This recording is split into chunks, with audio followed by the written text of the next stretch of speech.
Hello, this is Jack Maris again, and this week we're speaking about a new topic out of the Web 2.0 patterns. We're speaking about scalable and lightweight business models. Now, of course, if you want to read more about this, you can visit my blog at jackmaris.com. Now, the first question, I guess, is why do we want to have lightweight and scalable business models? Firstly, they're quicker to the market. Okay, to be competitive in today's day and age, you need to be quick to the market. There's less risk and investment. We'll soon go through reasons why it's cheaper to start up one of these types of businesses. And because it does cost less, people who are investing aren't risking as much money. Because it's scalable, it's able to keep up with the demand. So when it does become more popular and your service becomes viral even, you're able to scale up. And that's what this is all about, really. Because you are reducing overheads through making it scalable, you are only paying for what you're actually using. And we'll talk about that a bit more too later on. And that ultimately means that you're going to be making more profit or providing your product cheaper to the customer. Cheaper to the customer, as we just discussed. And why did this come about? In the year 2000, there was the dot-com bust, of course. And from that point onwards, especially in the years following immediately, there wasn't many venture capitalists looking to invest in internet companies. And so now what we've seen is this new model of business where it's very cheap to start up one of these internet companies, and so therefore you're not risking as much money. And in fact, you don't even need the venture capitalists as much as you may have in the past. Now, the product I'll be talking about today is Chatroulette, and this is actually the reason why I've chosen to show a PowerPoint instead of actually showing you the service like I did last week, because for anyone who's used Chatroulette, they'll be very aware you're never quite sure what you're going to get. Now, Chatroulette's a free service. It was created by Andrei Ternavosky. That's me doing my best at pronouncing that. And he's a 17-year-old student.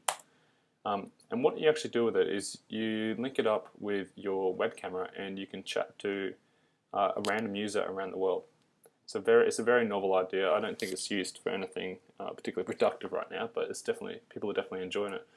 Now, it was created in 2 days and 2 nights by one person.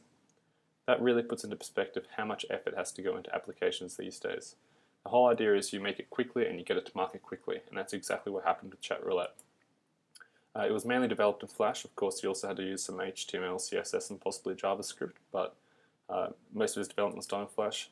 And it went viral. So he had 500 users per day, and then it went viral to 1.5 million users per day.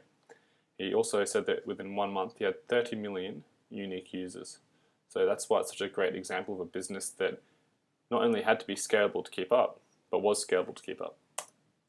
So, Chatroulette, scaled with demand. The way he did this, the 17-year-old boy that is he outsourced.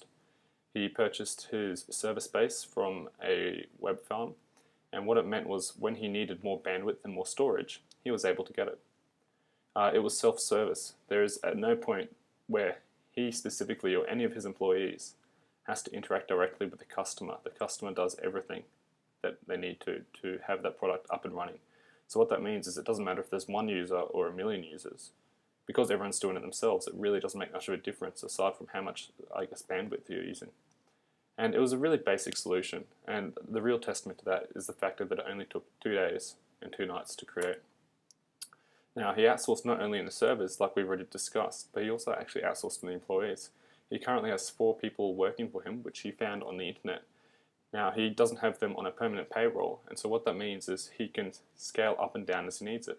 If there is a lot of work going on in development or customer service or whatever his employees do, he can outsource and hire some more people for a short period of time.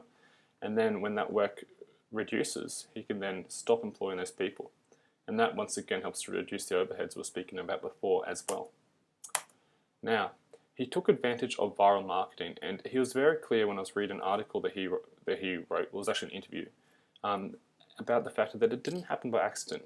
He went around and he wrote on many, many forums about his product trying to sell it. Now, what happened from there was it was such a great novel idea. The core functionality was so good that it was picked up by people. And then they started spreading it, and they shared it within their social networks, which is what viral marketing is really all about. And that's what made it such a popular product in the end. It also ended up on TV shows because of how novel it was. It was shared on, I think, the Today Show in America and a few of their other morning shows over there. Now, a way that other products do this, to try to encourage viral marketing in this way, is on their products, such as YouTube, for example, they'll have shared this video with a friend, and so then friends are able to easily share the product and encourage each other to come on and use the same service. And so that's really what viral marketing is all about. And once again, viral marketing tends to be either very low cost or free, which is a very important thing about this entire model. Hence, lightweight. Revenue, how does he make money? Actually, initially, he didn't. When he first put the website up, he didn't have any advertising at all, so he wasn't making money. Now he makes money through advertising. It's a bit risky.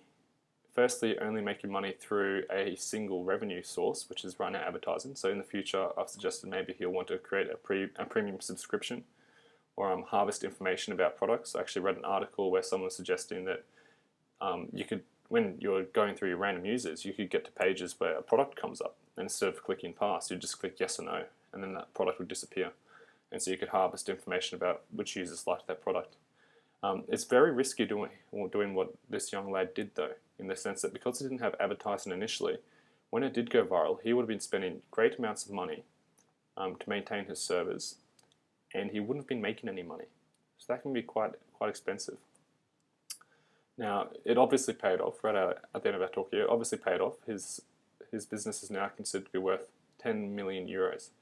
And that's why that's why such a great example of how a lightweight and scalable model can really make profit.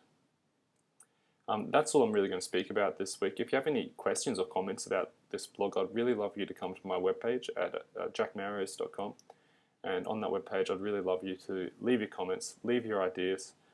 There's a more in-depth blog on that webpage if you're really interested in this topic as well. Thank you for listening, and I'll be